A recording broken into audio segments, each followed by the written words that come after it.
How did the hospital treat you during your experience? Awful. To be fair, I started bleeding and the hospital said I'm okay. Started really bleeding. They called me up and done a pregnancy test and they said the baby's heartbeat had gone. So what happened then, I was still bleeding. They sent me home for about 3 days, still really, really profusely bleeding. So I phoned up the doctors and said, look, I'm really scared, I'm still bleeding. So they called me back in the hospital because the doctor recommended I get through to the hospital to go up to them and see what's going on. I went up and I had a scan, there's no baby's heartbeat. And what they'd done, they gave me a scrape. And then the next morning I was still bleeding and they said, you can go home. And as I went to go home, I still had the needle and that in my arm. And I said, well, do you think you need to take this out? And they laughed. So they sent me home. I took my son out the next day down the canal and we had ice creams and everything. I went to the toilet. I still got a really full pregnancy stomach. I knew I was still pregnant, but no one listened to me. And I'd done a pregnancy test and it proved I was still pregnant. So what happened then was, on the Monday morning, I was ironing my son's clothes at school and I heard a pop like a balloon and I was in excruciating pain. And then from there, my partner I was with, because I couldn't breathe properly, I was on the settee, screwed over the settee in pain. He phoned my doctors and explained I'd just been for the clear of me. And they recommended an ambulance, got the ambulance.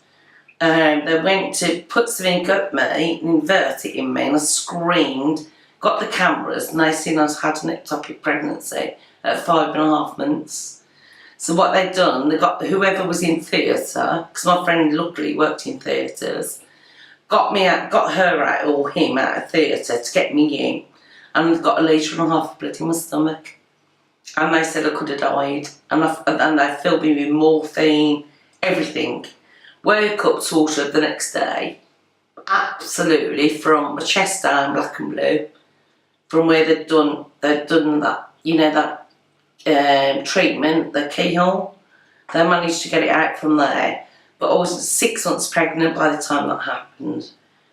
And when that all came around, the doctors and everyone, they treated me awful. When I went up, he couldn't be bothered to put one of them bands on to get my blood pressure in, or to put a needle in, so he blew up a rubber glove, tied it round my wrist. So when it was all over, my friend come round to me, who works in theatres, and said, sue the hospital, absolutely disgraceful. So I didn't want to, because I know National Health is struggling, but I just thought, you know what, I should have twins. Now, they would be 16 years old now. But I was treated so evilly and so stupidly that I couldn't even go from the front room to the toilet without leaving a trail of blood. And they let me do that for 5 days. And I found them. I even found an emergency doctor out.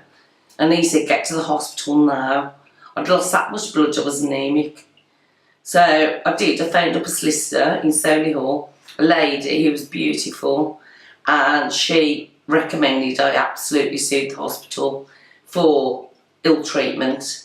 So I did, and I got £5,500 after a year, because my little son, Ben, was 7 at the time. To me, that was blood money. I didn't want it. I just spent every penny on my baby. You know, he should have had twin sisters or brothers, I don't know.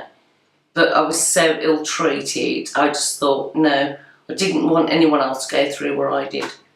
And that's why I done what I did. And I'm not proud, because I think the National Health suffer, but I just think it was awful the way I was treated. The amount of times I went up there and was ignored was unbelievable. And that's the end of it. But I've got my beautiful boy.